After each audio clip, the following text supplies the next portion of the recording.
ॐ नमः सिद्धेभ्यः। ॐ नमः सिद्धेभ्यः। ॐ नमः सिद्धेभ्यः। ॐ नमः सिद्धेभ्यः। नमो अरिहन्ताय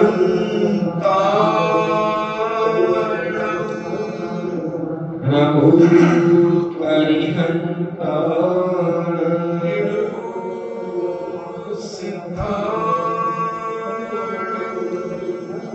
नमो सिद्धाय नमो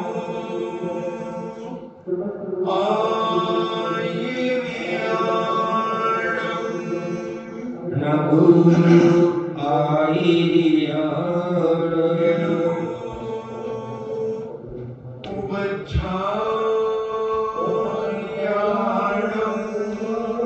नमो उवज्झायाय नमो लोये सब्बसाहूर्णम्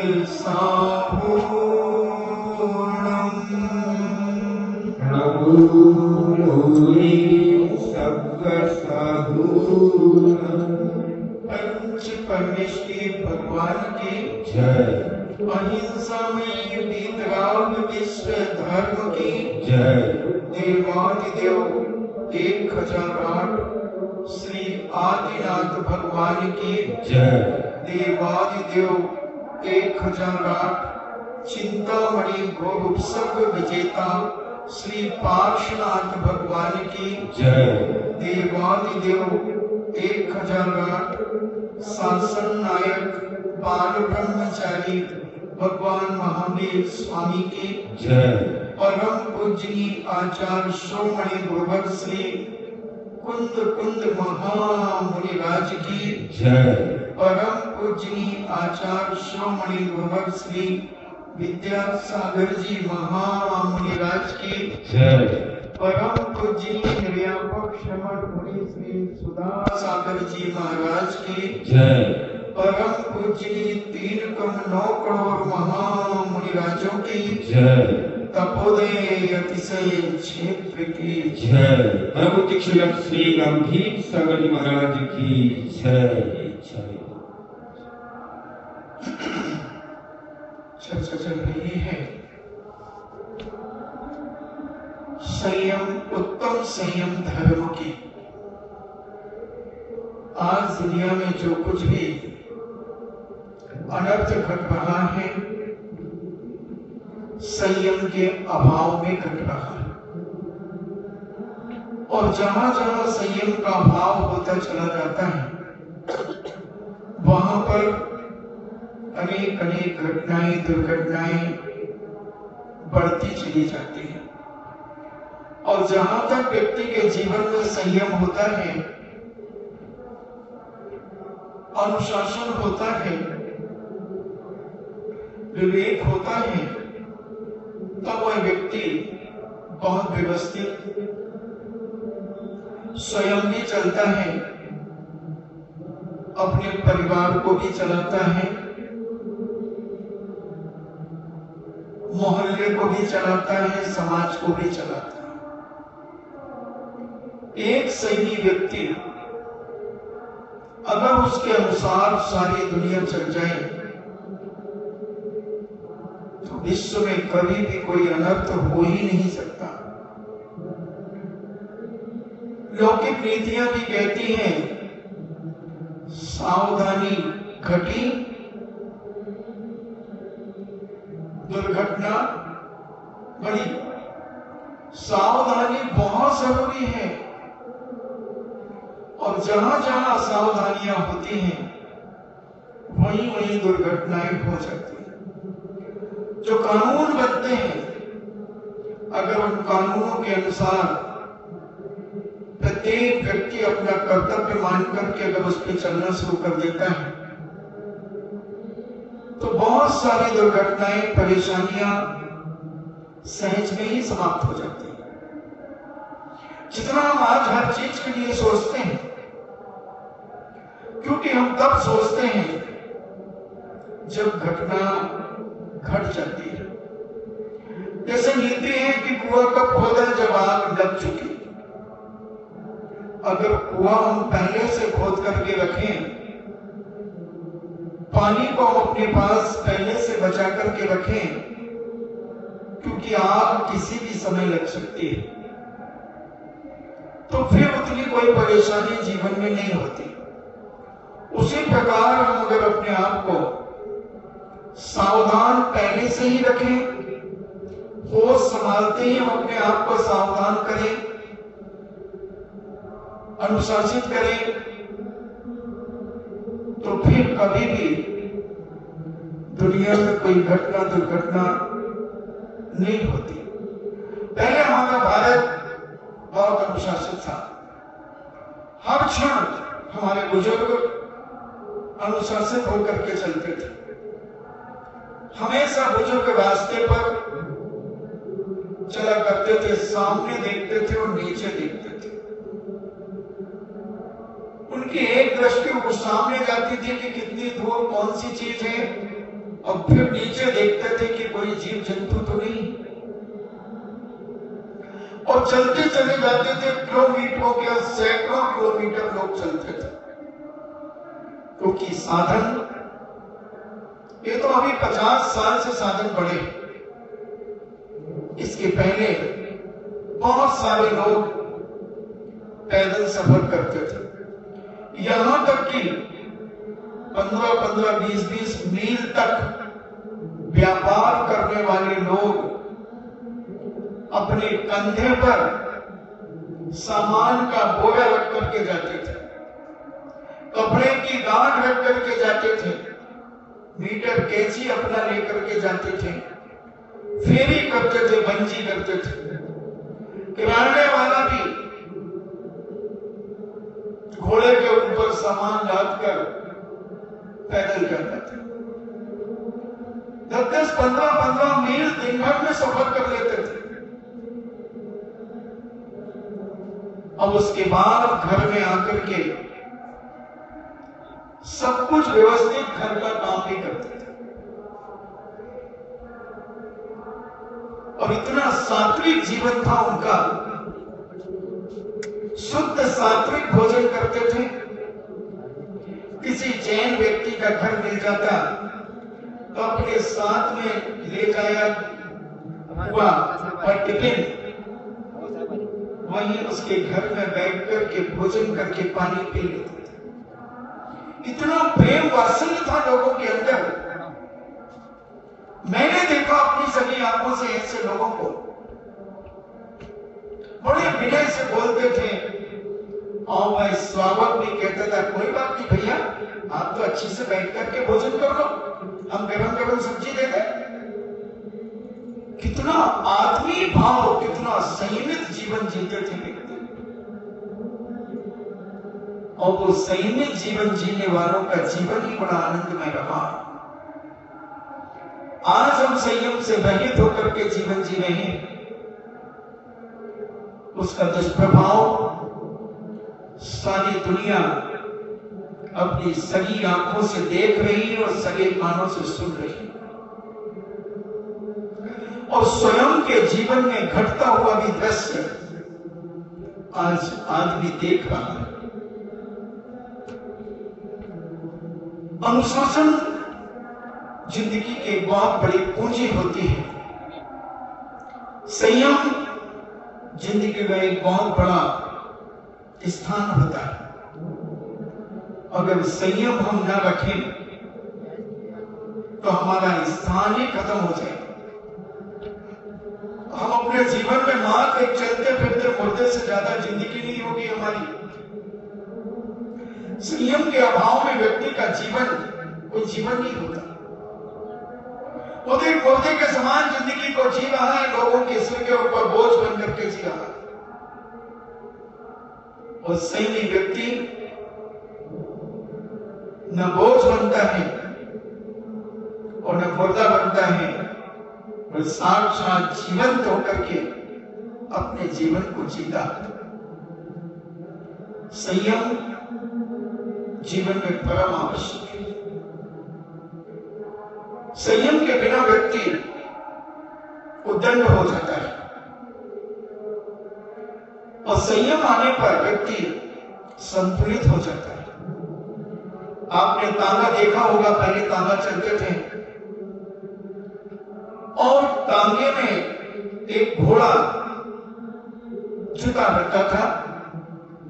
उस घोड़े की आंखों पर आई लगाम होती थी। लगाम, और उस लगाम के माध्यम से घोड़ा कंट्रोल होता था, अनुशासित रहता था। काश अगर घोड़े की आई लगाम हटा दी जाती तो घोड़ा उद्दंड हो जाता, क्योंकि घोड़ा बहुत शक्तिशाली होता है, उसको संभालना बहुत मुश्किल होता है। इसलिए तांगे वाला आंखों पर तो एक आई लगाम लगाता कि इसको सामने के अलावा इधर उधर का न दिखे। हाथी, इतना बड़ा शरीर है हाथी का और उसकी आंखें कितनी छोटी है। हाथी 12 फुट का हाथी लंबा होता है और उसकी आंखें इतनी छोटी होती कि उसे पीछे का कुछ नहीं दिखता, क्योंकि उसके 2 कान उन आंखों को ढांक लेता है, उसे सामने ही दिखता है। अगर उसे पीछे भी दिखने लगे तो पीछे के लोगों को वो पूंछ से ऐसा उड़ाए कि वही ढेर हो जाएगा। उसे अपनी शक्ति का भान नहीं कराने दिया प्रकृति ने। उसकी छोटी छोटी आंखें बनाई कि ये उद्दंड हो जाएगा तो इसको संभालना मुश्किल हो जाएगा। प्रकृति ने हर जगह संयम को व्यवस्थित किया, संयम को व्यवस्थित किया। नीतिकारों ने कहा कि हाथी के पीछे 1000 हाथ दूर चलना चाहिए हाथी से। कौन से जानवर से कितनी दूरी पर चलना, ये नीतिकारों ने लिखा। मगर भौतिकवाद के युग में, असंयम के अभाव में, पंचेंद्रियों की लोलुपता में न इंद्रिय संयम है न प्राणी संयम। इंद्रिय संयम, प्राणी संयम, इस संयम के 2 भेद जैनाचार्यों ने कहे। अपन इनकी व्याख्या सुनेंगे तो कल मैंने तुम्हारे गेहूं के बारे में विचार किया था कि इस प्रकार का अशुद्ध गेहूं परिवारों में जब खाया जाने लगा तो परिवार दिन प्रतिदिन असंयत होते चले गए। अनुशासनहीनता परिवारों में बढ़ती चली गई, क्योंकि हम उन त्रियंचजों से हरकत करने लगे। जब त्रियंचों के शरीर का अंश हमारे उस भोजन की में मिला रहेगा तो हमारे संस्कार भी त्रियंचों जैसे होते चले जाएंगे। आज हम कितना संयम अपने जीवन में रख पाते हैं? त्रियंच के पास कोई संयम नहीं है, और त्रियंच के पास संयम नहीं होने के कारण मनुष्यों का भी असंयम दिन प्रतिदिन बढ़ता चला जा रहा है। न खाने का संयम है, न पीने का संयम है, न देखने का संयम है, न चलने का संयम है, न बोलने का संयम, न सुनने का संयम है।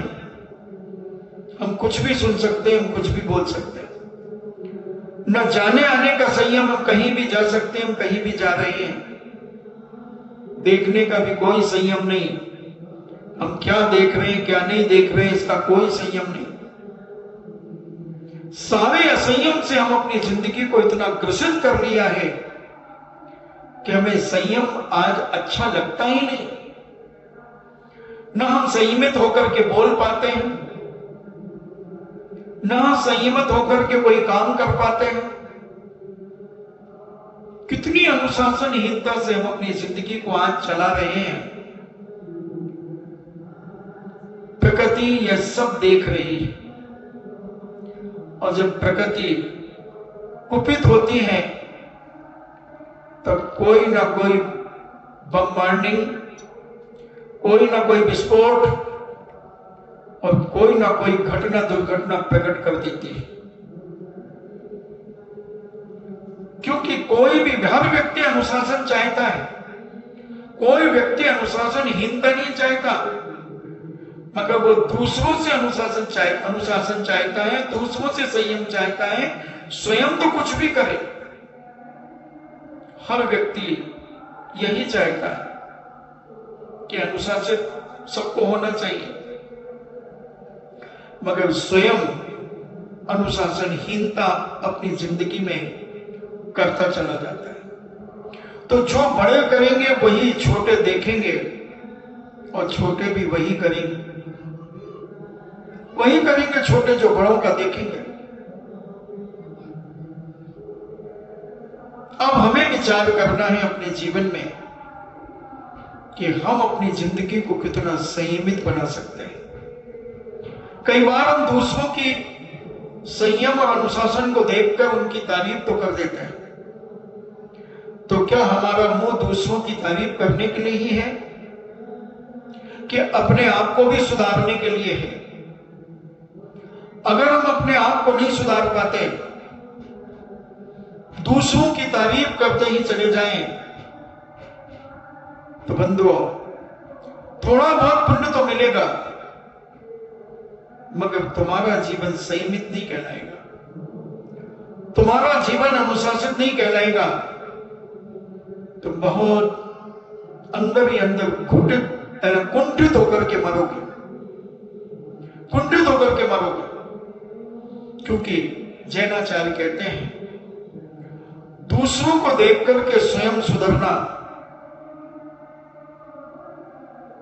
तो कायदा तो यह कहता है कि स्वयं सुधर करके अपने जीवन को चलाएं।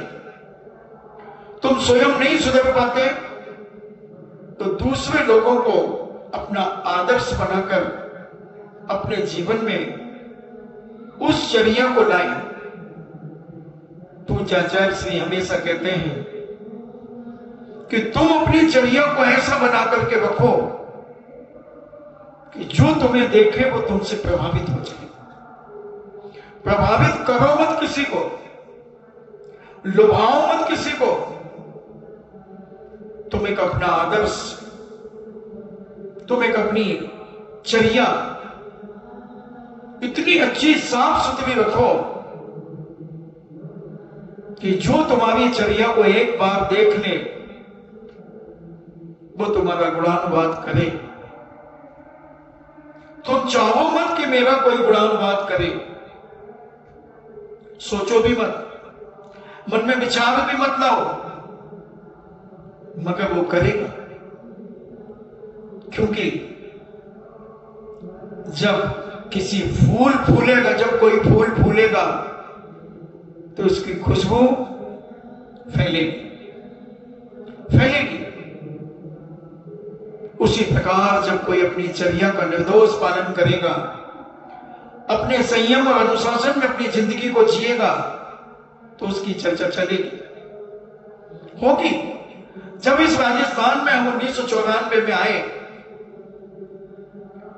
और श्री महावीर जी में जब हमने गर्मी की, आते ही साथ हम लोगों ने कमरों के पंखे खुलवा दिए, पंखे हटवा दिए। पूरे जयपुर में तहलका मच गया।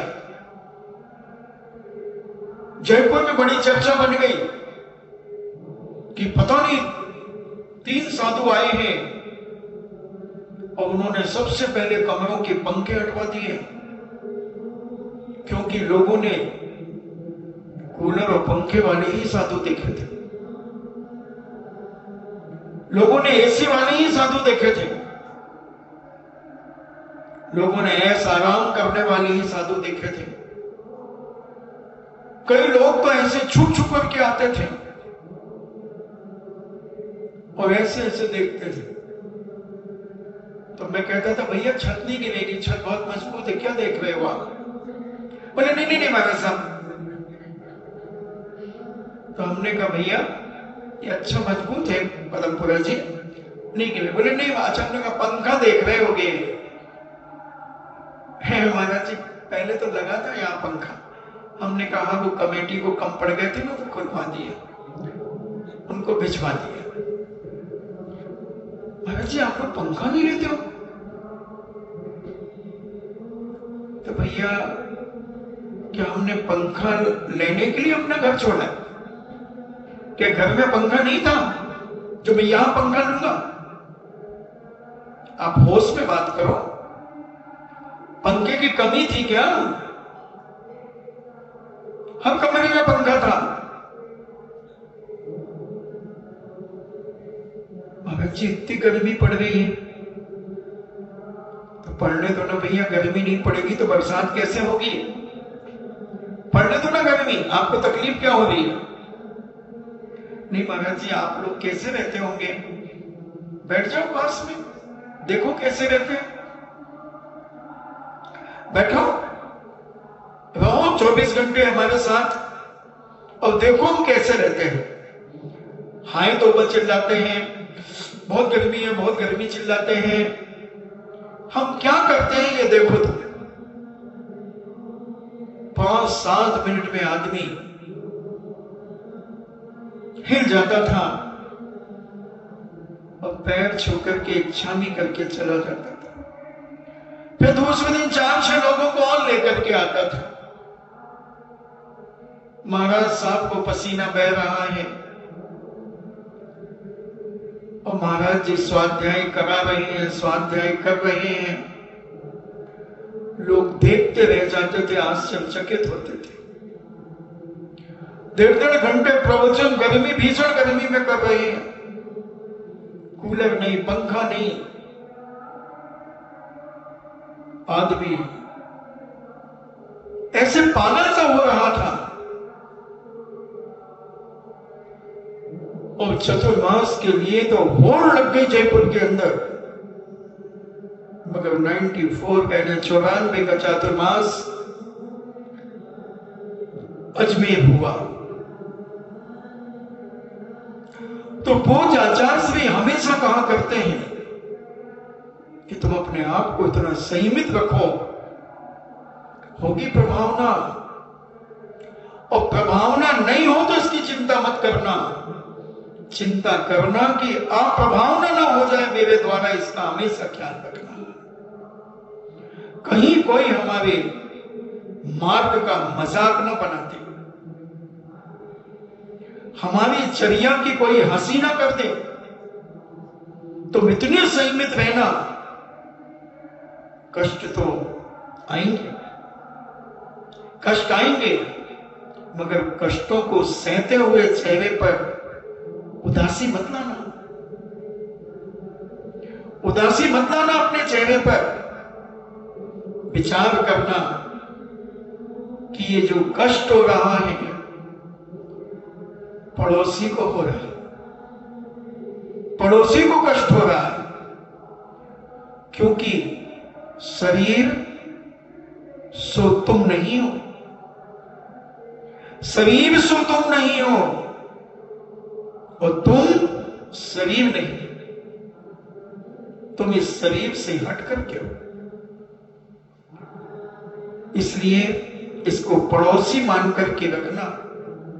पड़ोसी को जब तकलीफ होती है तो तुम्हें कितनी तकलीफ होती है बताओ? कोई तकलीफ नहीं होती। थोड़ा सा बाहर बैठी ऊपर ऊपर, अरे उनको बहुत परेशानी हो गई, उनके घर में कोई काम करने वाला नहीं बचा, रे बाबा। मगर तुम काम करने नहीं चले जाते, मुझे मालूम है।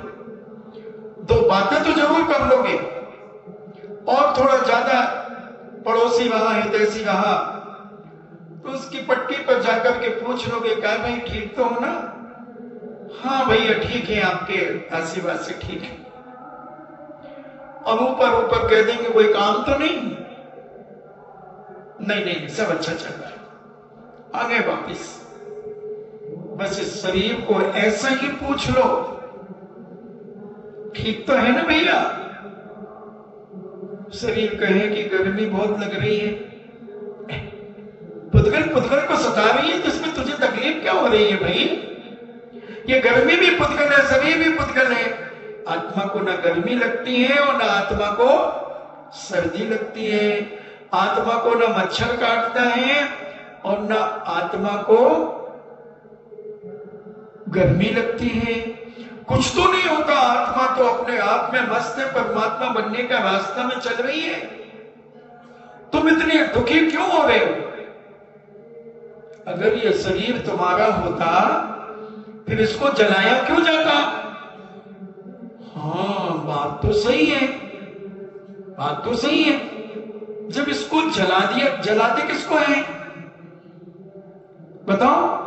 जो अपनी नहीं होती या अपने से जो दूर हो जाती है, अपन से जो खराब हो जाती है या जिससे अपन अलग कर देते हैं, निग्लेक्ट कर देते हैं, उसको जलाया जाता है। तो ये शरीर जब तक साथ देता है, जब तक थोड़ा साथ इसका दे दो, और जब ये इतराने लगे तो कहना ध्यान रखना, सब भूल जाओगे चौकड़ी, 4 दिन की चांदनी फिर अंधेरी रात। संयमित जीवन जीना चाहिए। कुछ देर के लिए तो अपने आप में संयमित होकर के जियो, और जब आदमी अपने आप को धीरे धीरे संयमित करेगा तो वह एक दिन संयम को धारण भी कर लेगा। तो आज हम संयम की चर्चा करें। ये संयम धर्म 10 लाक्षण पर्व का ये 6वां दिवस है। संयम, उत्तम संयम धर्म। तो जो ईरिया समिति आदि जो 5 समितियां हैं, ईरिया समिति, भाषा समिति, ऐषणा समिति, आदान निक्षेपण समिति आदि, तो ये सारी समितियों का जो पालन करते हैं, उनकी प्रतिपालना करते हैं, और प्राणियों संयम, प्राणी संयम, इंद्रिय संयम का जो पालन करते हैं, और पंच इंद्रिय निरोध जिनका होता है, पंच इंद्रियों के विषयों से जो विरक्त होते हैं, वो संयम कहलाता है। अब अपन समझेंगे कि ये समितियां क्या होती हैं, इंद्रियां क्या होती हैं, प्राणी क्या होते हैं, प्राणी संयम क्या होता है। ये सारी की सारी चीजें हमारे पूज्य मुनिराज पालन करते हैं। ईरिया आदि समिति का पालन करते हैं, यदवा तदवा देख करके नहीं चलते हैं, नीचे 4 हाथ जमीन देख करके चलते हैं। ऐसे नहीं कि जैसे कोई गुंडे बदमाश चलते हैं, इधर उधर देखते हुए चलते हैं, नहीं, 4 हाथ जमीन देख करके। आप पूज्य आचार्य श्री को देखना, अगर हम लोग कभी बोले तो कहते नीचे देखो, नीचे देखो, बोलो मत, बोलो मत, क्योंकि तुम बोलोगे तो नीचे नहीं देख पाओगे, और नीचे नहीं देखोगे तो चींटी मर जाएगी। बहुत छोटे छोटे जीव होते हैं, वो मर जाएंगे। हमेशा नीचे देख करके चलो। ईरिया समिति, तो ऐसी जो ईरिया आदि समितियां में जो प्रवृत्ति करने वाले परम पूज्य मुनिराज होते हैं, उन समितियों का प्रतिपालन करने के लिए प्राणियों की पीड़ा को परिहार है, और इंद्रियों के विषयों से जो विरक्त हैं उसे संयम कहते हैं। इसलिए कहा संयम से जिसकी रिश्तेदारी असंयम से क्यों बात करेगा, और फूलों से जिसकी साझेदारी वो कांटों से क्यों बात करेगा। इसलिए हमारे पूज्य मुनिदेव, पूज्य मुनिराज यहां वहां की बातें नहीं करते। हमारे मुनिराज हमेशा धर्म की चर्चा करेंगे। कोई यहां वहां की संसार की बातें नहीं करेंगे। उनकी समितियां होती हैं, जैसे तुम्हारे यहां समितियां होती हैं, क्षेत्रों की समितियां, तपोदय तीर्थ क्षेत्र की समिति, मंदिरों की समितियां होती, कमेटियां कहते हैं, समिति कहो कमेटियां कहो। ऐसे साधु की भी समिति होती है। अगर साधु उन समिति का पालन नहीं करता तो वो साधु पने से भ्रष्ट माना जाता है, भ्रष्ट माना जाता है। अपन इनका चर्चा करेंगे, समझेंगे कि ये समितियां क्या है, किस प्रकार से इनका पालन होता है, क्या भाव शुद्धि है, क्या भिक्षा शुद्धि है, ईर्ष्यापद शुद्धि है, इन सब के बारे में कैसी आहारचर्या की जाती है, ये सारी की सारी अपन चर्चा करेंगे। और ये संयमी जीवन का एक बहुत बड़ा मंत्र साधन है जो हमारे जीवन को सन्मार्ग पर लगाता है। संयम के अभाव में व्यक्ति छुछंद हो जाता है, यदवा तत्वा बकता रहता है, यदवा तत्वा खाता रहता है, यदवा तत्वा देखता रहता है। तो ये सारे का सारा संयम अगर साधक पालन करना शुरू कर दे तो उसके जीवन में अपार कर्मों की निर्जरा शुरू हो जाती है, अपार कर्मों की निर्जरा शुरू होती है। तो पूज्य अकलंद स्वामी ने जो संयम की परिभाषा बताई कि संयम किसे कहते हैं, तो उन्होंने कहा जो इंद्रिय आदि समितियों में प्रवृत्ति करने वाले मुनि के जो समितियों की प्रतिपालन करने के लिए प्राणियों का पीड़ा का परिहार है और इंद्रियों के विषयों से विरक्त होना, उसे संयम कहते हैं। ऐसे पूज्य अकलंद स्वामी जो बहुत बड़े दार्शनिक फिलासफर थे, वो परिभाषा बना रहे हैं। मूलाचार्य प्रदीप में भी सकल कीर्ति महाराज ने संयम की परिभाषा बनाई कि मोक्ष की इच्छा करने वाले मुनिराज, इन्हें जो मुनिराज मोक्ष की इच्छा करते हैं उन्हें मुमुक्षु कहते हैं। जो मोक्ष की इच्छा रखते हैं वो मुमुक्षु कहलाते हैं। और आज बहुत सारे गृहस्थ अपने आप को मुमुक्षु कहते हैं, तो ये मुमुक्षु नहीं, ये भुभुक्षु है। भुभुक्षु जो भोगों की इच्छा करते हैं वो भुभुक्षु, और जो मोक्ष की इच्छा रखते हैं वो मुमुक्षु। तो यहां पर पूज्य मूलाचार्य प्रदीप ग्रंथराज के अंदर सकल कीर्ति महाराज कहते हैं कि मोक्ष की इच्छा करने वाले मुनिराज मन वचन काय की शुद्धता पूर्वक जो मन और पांचों इंद्रियों का निरोध करते हैं तथा 6 काय के जीवों की रक्षा करते हैं, उनको जिनेन्द्र देव संयम कहते हैं। उसे संयम कहा है।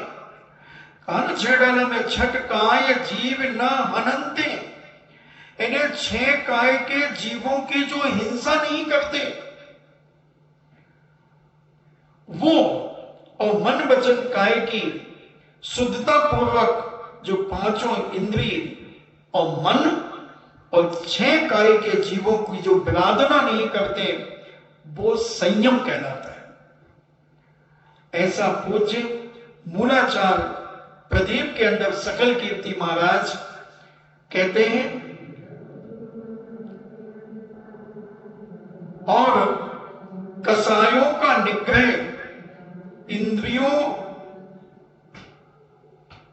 का विजय, मन वचन काय की कुटिल प्रवृत्ति का त्याग तथा अहिंसादि व्रतों का पालन करना, इसे संयमी आचार्यों ने संयम कहा है। फर्जी आचार्य भी बहुत सारे हैं, आचार्य फर्जी बहुत है आज के जमाने में। इसलिए यहां पर पूज्यवर ने स्पष्ट कहा संयमी आचार्य। क्या कहते हैं संयमी आचार्य? जो कसायों का निग्रह, इंद्रियों पर विजय, मन वचन काय की कुटिल प्रवृत्ति का त्याग तथा अहिंसादि व्रतों का पालन करना, इसे संयमी आचार्यों ने संयम कहा है। और चारित्र पाहुड़ में क्या कहते हैं पूज्य कुंद कुंद स्वामी? 5 इंद्रियों का संबर, 5 व्रत, 25 क्रियाएं, 5 समिति, 3 गुप्ती, इनका सद्भाव ऐसा अनगार जो है संयमाचरण चारित्र है। ये ऐसे उन मुनियों का संयमाचरण चारित्र है। अब देखो, इसलिए मैं कहता हूं कि केवल पीछे कमंडल वाले तुझको लाखों प्रणाम, थोड़ा अब बंद करो। बहुत कर लिया, जब तक ज्ञान नहीं था, जब तक सब माफ है, सब माफ है। अभी तक जो तुमने किया बहुत अच्छा, खूब पुण्य कमाया तुमने, भगवान करे और पुण्य कमाओ, मगर अब थोड़ा सा आंखों को खोल करके, कानों को साफ करके, अब समझ करके, अच्छे से पहचान करके भक्ति करो। अंधी भक्ति नहीं। हमारा जैन दर्शन कभी अंधी भक्ति नहीं सिखाता। हमारा जैन दर्शन कहता है कि नहीं, तुम स्वाध्याय करो, तुम समझो कि क्या चर्या होती है, क्या संयम होता है, क्या संयम होता है। और हमारे पूज्य आचार्य श्री ने ये सब करके दिखाया। आज कूलर पंखे अगर वो भी लेते तो बंधुओं, लोग नमोस्तु करने के लिए जाते ही नहीं। ये ऐसा आराम की चीजें हैं, ये तो कूलर पंखे ऐसी, ये साधु के कोई उपकरण थोड़ी है। अगर ये उपकरण होते तो दीक्षा के समय एक एक साधु को एक एक कूलर मिलता कि लोग गर्मी में काम आएगा, पंखा मिलता। अरे हमारे आचार्य तो चटाइयों के निषेध करते हैं, कहां की बात कर रहे। तो ये ऐसे पूज्य आचार्यों ने संयम क्या है ये बताया। अब ये संयम कौन पालन करता है, कौन संयम को धारण कर सकता है, उसके बारे में कहते हैं व्रत और समितियों का पालन, मन वचन काया की प्रवृत्ति का त्याग, इंद्रिय जय, ये सब जिनके होते हैं उनके नियम से ये संयम धर्म होता है। क्या क्या होना चाहिए? व्रत जो 5 महाव्रत हैं, 5 समितियां हैं, उनका मन वचन काय की प्रवृत्ति का त्याग, यानी मन वचन काय की चंचलता का त्याग, इंद्रिय जय यानी इंद्रियों के विजय होना चाहिए, और सब जिनके होते हैं वे नियम से संयम धर्म उनके पास होता है। ऐसा विचार करें। 12 अनुपेक्षा में पूज्य कुंद कुंद स्वामी इसकी घोषणा करते। कौन है संयम? किसके पास है संयम? नाम रख लिया वो छोटी बिचौलिया के छोरे के नाम है संयम, है ना? संयम उसका नाम है। नाम से काम नहीं चलता। नाम बड़े और दर्शन थोड़े। जैन दर्शन स्वीकार नहीं करता। जैन दर्शन कहता है संयम की पहचान करो, जानो संयम क्या है, और इस संयम की पहचान हम मुनिराज करते हैं। जो जो सच्चे मुनिराज हैं वो अपने जीवन में संयम को सदा पालन करते हैं।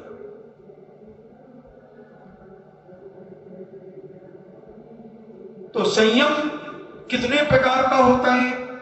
संयम 2 प्रकार का होता है, एक प्राणी संयम और एक इंद्रिय संयम। एक उपेक्षा संयम, एक अभ्रस संयम, एक वीतराग संयम, एक सराग संयम, एक निश्चय संयम, एक व्यवहार संयम। कितने भेद हो गए? संयम पहले 2 प्रकार का, इंद्रिय संयम और प्राणी संयम, फिर उपेक्षा संयम, अभ्रस संयम, फिर वीतराग संयम, शराब संयम, निश्चय संयम और व्यवहार संयम। तो ये संयम, अब प्राणी संयम एवं इंद्रिय संयम को अपन समझे कि प्राणी संयम क्या है और इंद्रिय संयम क्या है। प्राणी संयम 14 प्रकार के जीव समासों की रक्षा करना प्राणी संयम। एक इंद्रिय आदि प्राणियों की पीड़ा का परिहार प्राणी संयम है। एक इंद्रिय जो है, एक इंद्रिय आदि इनका पीड़ा नहीं देना, इनको घास के ऊपर चल रहे हैं तो एक इंद्रिय जीवों को तुम पीड़ा दे रहे हो, तकलीफ दे रहे हो। हमारे महावीर स्वामी जब महावीर नहीं बने थे, जब एक नाम के महावीर थे, तब वो अपनी मां के साथ चल रहे थे। मां घास के ऊपर पैर रखती है, महावीर चिल्ला पड़े, मां क्या तुम मुझे अपने पैरों से कुचलेगी? मां कहती है, बेटा क्या कह रहे हो? हां मां, देख तेरे पैर का निशान मेरी पीठ पर।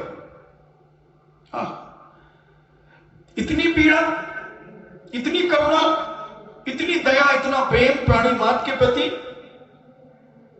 मां 1 मिनट के लिए हिल गई। बोले, महावीर क्या कहते हो? बोले, हां मां, देखो मेरी पीठ पर आपके पैर का निशान। मां कहती, बेटा मैं तो यहां चल रही हूं। बोले, हां मां, इस घास में भी वही आत्मा है जो आत्मा मेरे पास है। सबकी आत्मा एक है मां, एक सी है मां, एक नहीं। वैष्णव दर्शन में सबकी आत्मा एक मानते हैं और जैन दर्शन में सबकी आत्मा एक सी मानते हैं, बस इतना अंतर है। वो कहते हैं एको ब्रह्मा द्वितीयो नास्ति, एक ही ब्रह्मा है और वो सब में व्याप्त है। मगर जैन दर्शन कहता है नहीं, जो आत्मा ब्रह्मा में है वो आत्मा मेरे पास है, जो आत्मा चीटी में है वैसी आत्मा मेरे पास है। सबकी आत्मा एक सी है और वो कहते हैं सबकी आत्मा एक है, इतना अंतर है। वो कहते हैं कण कण में भगवान, अब हम कहते हैं कण कण में भगवान बनने की योग्यता। थोड़ा थोड़ा सा डिफरेंस, थोड़ा थोड़ा सा अंतर है। प्राणी संयम, एक इंद्रिय आदि प्राणियों की पीड़ा का परिहार करना प्राणी संयम है। उन जीवों को कैसे बचाना, इसलिए साधु महाराज हमारे 4 हाथ जमीन देख करके चलते हैं, फूल के ऊपर पैर न पड़ जाए। अभी रास्ते में बहुत सारे फूल, नीम के फूल, चंपा के फूल, चमेली के फूल, मोगरा के फूल, पता नहीं फूल, बहुत सोच करके चलना पड़ता है। पीछे लगा करके चलना पड़ता, पीछे से हटाना पड़ता है वो छोटे छोटे फूल। असंख्यात जीवों का कलेवर है, असंख्यात जीव। फिर साधु फूल पर चले, सोचना एक इंद्रिय जीव है, फूल पत्तियां कैसे चल सकता है? हमने इस पे व्याख्या पहले की है। तो ये प्राणियों की पीड़ा का परिहार ये प्राणी संयम है।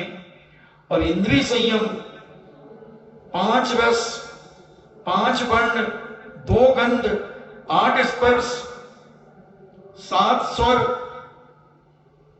षड आदि 7 स्वर और मन, इन पर, इन 28 विषयों पर विजय प्राप्त करना, ये इंद्रिय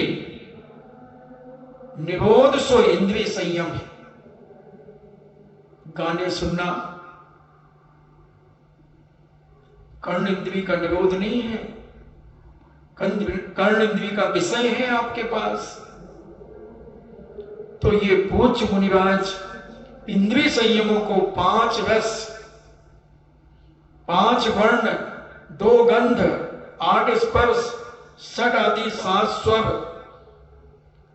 और मन, ये सब मिलाकर के 28 इंद्रियों के विषय हो जाते हैं, इनका निरोध जो करते हैं, इनका जो त्याग करते हैं, इनमें राग द्वेष नहीं करते,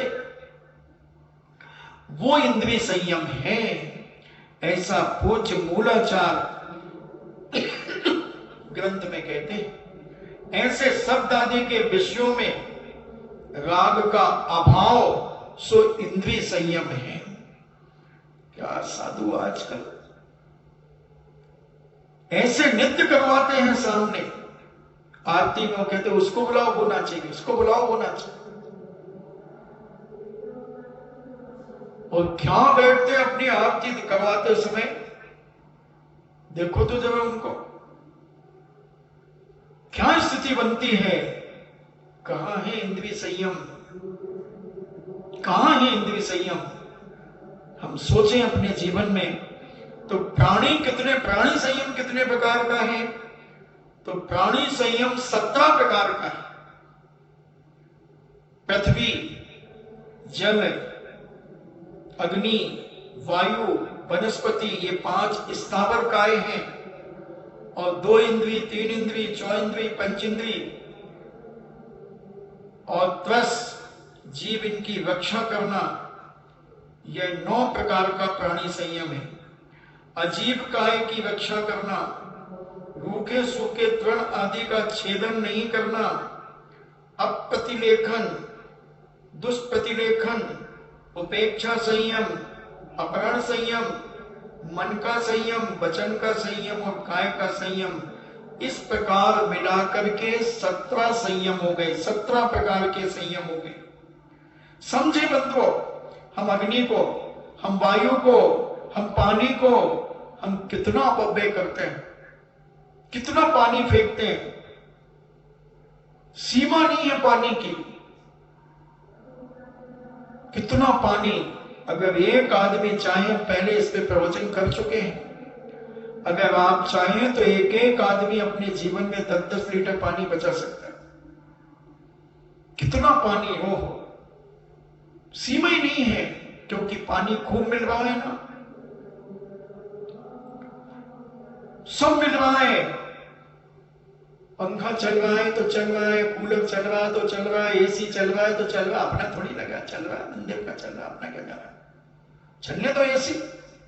एक आदमी कमरे में सो रहा है एसी चला करके, और घर में कहो पंखा भी ना हो। हाँ, हो सकता है वही खुड़खुड़िया हो, सन्नी का काला वाला, खुड़ खुड़ खुड़ खुड़ खुड़ खुड़ खुड़ खुड़ वही चले, और इधर एसी मिला, कूलर मिले, लगे रहो मुन्ना भाई, राम राम जपना, पराया माल अपना। बेटा ये नंगे का है, ध्यान रखना, पाई पाई चुकाना पड़ेगा अगर अपव्यय करोगे तो, पाई पाई चुकाना पड़ेगा। खूब इतिहास भरा पड़ा है, उदाहरण भरे पड़े हैं। जो नंगे का खाएगा वो नंगा ही हो जाएगा। तो ऐसा ये 17 प्रकार का संयम पृथ्वी काय जीवों का, जल काय जीवों का, अग्नि काय जीवों का, वायु काय, वनस्पति काय, ये 5 स्थावर और 2 इंद्रिय, 3 इंद्रिय, 4 इंद्रिय, 5 इंद्रिय और त्रस जीवों की रक्षा, ये 9 प्रकार का प्राणी संयम। और अजीब काय की रक्षा, सूखे तृण घास आदि को भी कुचलना, उनका छेदन भेदन करना, अप्रतिलेखन, दुष्प्रतिलेखन, उल्टा सीधा लिख रहे हैं, कागज फाड़ रहे हैं, उपेक्षा संयम, अप्रस संयम, मन का संयम, वचन का संयम और काय का संयम, इस प्रकार 17 प्रकार का संयम। अब उपेक्षा संयम किसे कहते हैं, उसको पूज्य नियम साल में मूलाचार प्रदीप में कुंद कुंद स्वामी और सकल कीर्ति महाराज कहते हैं, महाज्ञानी और तीनों गुप्तियों का पालन करने वाले महामुनियों के उत्कृष्ट शरीर में बल होने के कारण जो राग द्वेष का सर्वथा अभाव हो जाता है, उनको उपेक्षा संयम होता है। जो अच्छे बलिष्ठ होते हैं, जिनका शरीर बलिष्ठ होता है और महाज्ञानी होते हैं, और जो मन वचन काय की तीनों की गुप्तियों को पालन करने वाले, ऐसे महामुनियों के उत्कृष्ट शरीर में जो बल होने के कारण जो राग देश कसायों से सर्वदा दूर रहते, यहां वहां की बातों से, हंसी टिटोलियों से, दुनिया के छल कपट से, इधर उधर के ख्याति लाभ पूजा से बिल्कुल रहित होते हैं, वो उपेक्षा संयम कहलाता है। उनके पास उपेक्षा संयम होता है। और राजभारतीकार पूज्य अकलंद स्वामी क्या परिभाषा बनाते हैं? देश काल के विधान को जानने वाले, जो परिस्थिति को समझते हैं, इस देश की परिस्थिति क्या है, कौन सा काल चल रहा है, इसकी परिस्थिति क्या है, उसके सारे नियम कानून को जानते हैं, और पर के अनुपरोध रूप से शरीर से विरक्त तीन गुप्तियों के धारक मुनि के राग द्वेष रूप वृत्ति का नहीं होना उपेक्षा संयम है। यानी कहां, कौन से नगर, कौन से राज्य में हैं हम? राजस्थान में है, मध्य प्रदेश में है, गुजरात में है, वहां की क्या स्थिति होती है, उस सारी चीजों को, कौन सा समय चल रहा है, शीतकाल चल रहा है, उष्ण काल चल रहा है, वर्षा काल चल रहा है, शिशिर ऋतु चल रही है, ये सारी चीजों का ज्ञान रखते हुए वो मुनिराज किसी भी प्रकार का उसमें राग द्वेष नहीं करते, और अपनी तीन गुप्तियों का पालन करते हुए मुनिराज राग द्वेष आदि रूप प्रवृत्ति वृत्ति का नहीं होना उपेक्षा संयम है। ऐसा पूज्य अकलंद स्वामी राजवार्तिक ग्रंथराज के अंदर कहते हैं। उपेक्षा संयमों को पुस्तक कमंडलों आदि नहीं होते। पूज्य कुंदकुंद स्वामी क्या कहते हैं? जो उपेक्षा संयम धारण करने वाले महामुनिराज होते हैं, महातपस्वी मुनिराज होते हैं, उनके पास पुस्तक कमंडलों आदि नहीं होते। वे परम जिन मुनि एकांत में निष्प्रय होते हैं, इसलिए वे बाह्य उपकरण रहित होते हैं। वो जंगलों में एकांत में अपने बैठ जाते ध्यान में, न मलमूत्र का विसर्जन करना, न कुछ करना, बस दीक्षा लेकर के एक जगह बैठ गए, अपनी आत्मा के ध्यान में लीन हो गए। उपेक्षा संयम। ऐसे मुनिराज आज पंचम काल में नहीं होते। संयम में मन ना लगाना उपेक्षा है। धर्मोपकरण को रखकर बहुत दिन तक भी उनको न देखा हो तो उसमें उत्पन्न हुए सम्मोचन जीवों को देखकर उपेक्षा और संयमन और निग्रह करना, प्रतिदिन बार बार उसे देखना, ये उपेक्षा संयम है। यानी किताब को रखना, उठाना, पीछे लगा करके उठाना, पीछे लगा करके रखना, और सारे साफ सुथरा जीवों की रक्षा करते हुए अपने जीवन को जीना, ये भी एक उपेक्षा संयम है। अपराध संयम क्या है? तो अपराध संयम जो चतुर मुनि प्रयत्न पूर्वक संबंध को उत्पन्न करने वाली 5 समितियों का पालन करने में, उनको अपराध संयम कहते हैं। जो 5 समिति का पालन करते हैं वो अपराध संयम वाले मुनिराज कहलाते हैं। एक इंद्रिय आदि जीवों को पीछे से हटाकर दूसरी जगह स्थापन करना अपहरण कहलाता है। उनका संयमन व निग्रह करना, जीवों को न अन्यत्र स्थापन करना, न जाने से रोकना, प्रयत्न पूर्वक वहीं पर उनकी रक्षा करना मुनियों का अपहरण नाम का संयम है। कि जैसे मान लीजिए मुनिराज यहां बैठे हैं और कीड़े मकोड़े आ गए तो वो उनको हटाएंगे नहीं, वो बैठे रहेंगे। एक तो ये, और एक उन्हें लगा कि ये मर जाएगा तो पीछे से उन्हें किनारे दूसरी जगह स्थापित कर दें, मार्जिन करके, देख करके उनका। तो ये अपहृत संयम अपहरण नाम का संयम है। अपहरण मतलब अपहरण ने उनको हटा दिया वहां से, जैसे कहते हैं ना उनका अपहरण हो गया, यानी यहां व्यक्ति रुका था, यहां से उठा करके कहीं आउट में ले गए उसको। तो ऐसे ही चींटी इधर आ रही थी और हमने पीछे से उसको रास्ता मोड़ दिया, यह अपहरण हो गया। उसको बिकने तो आया, तो ये अपहरण संयम और अपराध संयम अलग है, अपहरण संयम अलग है। तो ऐसे अपहरण संयम कहा उन्होंने, एक इंद्रिय आदि जीवों को पीछे से हटाकर दूसरी जगह स्थापन करना अपहरण कहलाता है। उसका संयमन व निग्रह करना, जीवों को न अन्यत्र स्थापन करना और न जाने से रोकना। एक तो जो अपहरण हो गया, जो उनको दूर कर दिया, और एक उसका न हटाना न रोकना, किसी प्रकार से कोई मतलब नहीं। चींटियां कीड़े मकोड़े उनके आसपास उनके शरीर पे चढ़ रहे हैं तो उन्हें कोई मतलब नहीं होता, और प्रयत्न पूर्वक वहीं पर उनकी रक्षा करना और ध्यान रखना कि ये मर ना जाए, ये मर ना जाए। तो मुनियों का ये अपहरण नाम का संयम होता है। अब अपहरण संयम कितने प्रकार का होता है? तो एक उत्कृष्ट अपहरण संयम होता है, वो 3 प्रकार का है, उत्कृष्ट, मध्यम और जघन, यानी फर्स्ट, सेकंड, थर्ड, पहला, दूसरा, तीसरा। जैसे स्कूल में तुम्हारे बच्चे का नंबर लगता ना, पहला नंबर, उन्होंने कहा हमारे बच्चे को तो दूसरा लगा, तुम्हारा भाई हमारा पढ़ता ही नहीं, उसका तो तीसरा लगा। भाई क्या करें, इतना कहते हैं, पढ़ते नहीं हो, खेलने खेलने में रहता है, न सुबह उठे न कुछ करे, पता नहीं कैसा हो गया। और पहले तो बहुत अच्छा अव्वल था, पहले क्या पता भाई कहीं होगा बच्चे आजकल के क्या। तो ऐसे उत्कृष्ट, मध्यम, जघन में 3 प्रकार का अपहृत संयम है। तो उत्कृष्ट अपहृत संयम क्या है?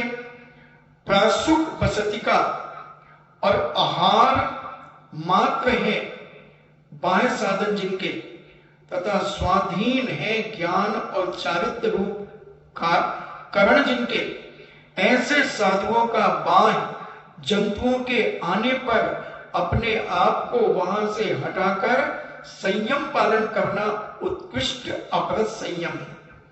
क्या है उनका? जहां रहते हैं उसको बसतिका कहते हैं। तो प्रासुक बसतिका होना चाहिए, जीवों से युक्त बसतिका नहीं होना चाहिए, जीवों से रहित होना चाहिए, ऐसी बसतिका। और आहार मात्र, बस वही चौके में आहार की बात हुई, वो चौके से बाहर निकले, कोई आहार की चर्चा नहीं, खाने पीने की कोई चर्चा नहीं। अगर करता है साधु तो उसे महादोष लगता है, इसलिए चौके में ही प्रत्याख्यान करके आते हैं। जैसे पूज्य मुनिराज आहारचर्या करके बैठते हैं तो एक कायोत्सव करते हैं, और उसी पहले कहते हैं प्रत्याख्यान। तो प्रत्याख्यान का अर्थ है कि अब भूल जाना, मैं इस आहार को भूलता हूं, मुकर जाना, छोड़ देना, त्याग कर देना, इसकी कोई चर्चा नहीं करना। अगर वो साधु करता है तो उसका प्रत्याख्यान भी झूठा, उसका नियम भी झूठा। बस वही जैसे उस श्रावक के स्थान से एक कदम बाहर आए, खत्म, भूल जाओ कि तुम क्या करके आए हो, भूल जाओ। मगर अपन तो घंटों चर्चा कर लेते हैं, घंटों चर्चा करते हैं, उसने वो नहीं दिया, अरे यार कैसे तुमने वो दिया, रखा, दिखाया तो तुमने थाली में, वो तो दिया ही नहीं। महाराज जी भूल गए, महाराज जी क्षमा करना, अब की बार आओगे महाराज जी तो हम जरूर देंगे। हाँ, निमंत्रण कर दे।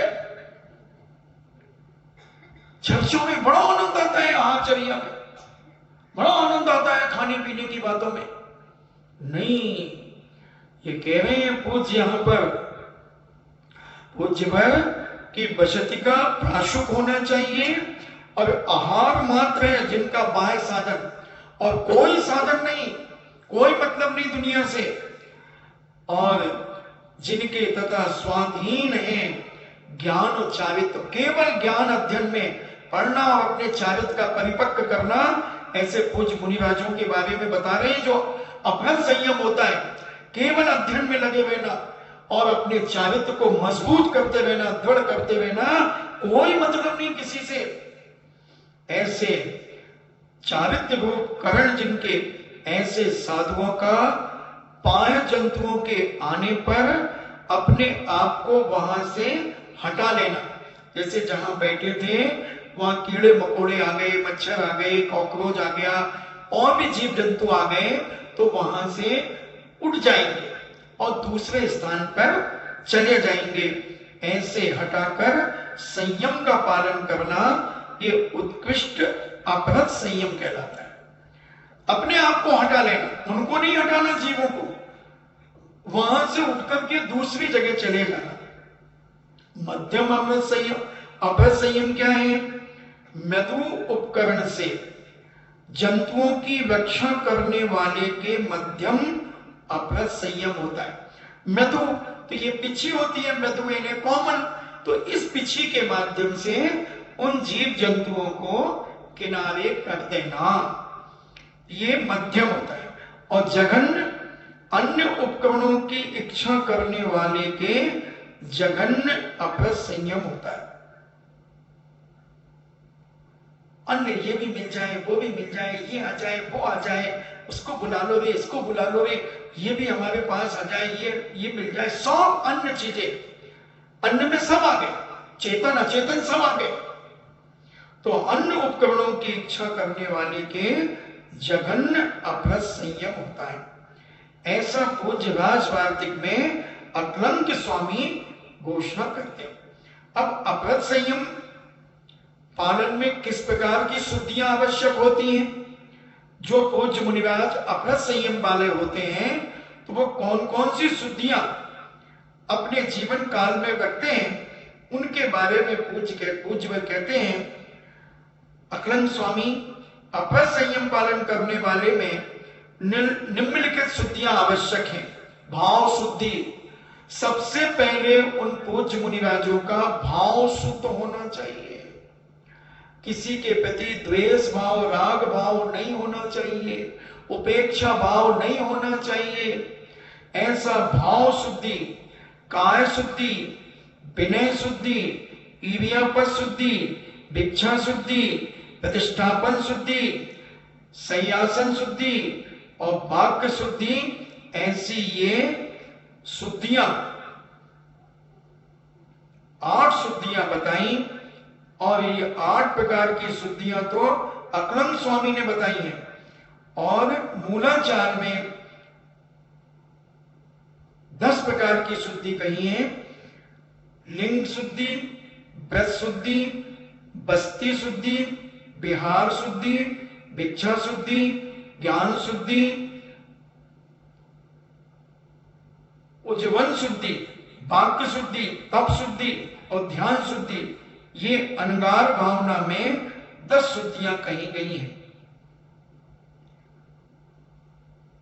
वैयावृत्ति करने में 5 प्रकार की शुद्धि, आलोचना शुद्धि, सय्या शुद्धि, संस्तर शुद्धि, उपकरण शुद्धि, भक्तपान शुद्धि। इनको अपन इनकी व्याख्या आगे करेंगे। आपका समय हुआ तो अपन ये देखें। और भगवती आराधना में भी शुद्धियों का वर्णन दिया है। दर्शन शुद्धि, ज्ञान शुद्धि, चारित्र शुद्धि, विनय शुद्धि और आवश्यक शुद्धि। ऐसे पूज्य शिव कोटि महाराज ने ये 5 प्रकार की शुद्धियां भगवती आराधना कही। इनका वर्णन अपन देखेंगे तो हम इनको, मुनिराज का पद महान पद होता है, बड़ा पूज्य पद होता है। अगर शितलाचार्य से रहित है तो महान महान विशुद्धि होती है उनके अंदर, और उनके दर्शन आदि करने से महान कर्मों की निर्जरा होती है श्रावक की। इतनी साधना सच्चे मुनिराज करते हैं, तब कहीं उनका 6वां 7वां गुण स्थान बनता है। मजाक नहीं है ये, मजाक नहीं है। इसलिए ये सारा विवेक अपन को समझना चाहिए। कल अपन भाव शुद्धि आदि के बारे में चर्चा करेंगे। इन्हीं मंगल भावना के साथ जिनवाणी स्तुति।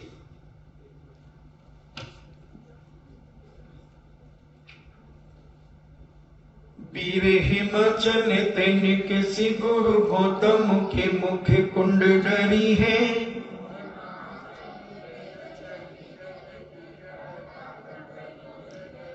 ज्ञान पयो निधि माही बली बहु भंग तरंगन सोचरी है।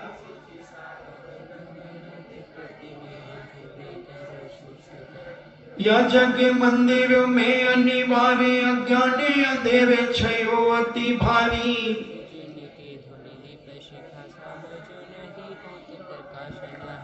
तो किस भांति पदारथ पाति कहाँ लहते रहते अभिचारी। या विधि संत कहे धनी है जिन बैन बड़े उपकारी। जिनवाणी के ज्ञान से सूझे लोकालोक, सो वाणी मस्तक धरो सदा देत हूँ धो। हे जिनवाणी भारती तो जपो दिन रैन, जो तेरो शरणा गहे सो पावे सुख चैन। देव भजो अरिहंत को गुरु सेवा निर्ग्रंथ, दया धर्म पालो सदा यही मोक्ष का पंथ। नौवा नमुका।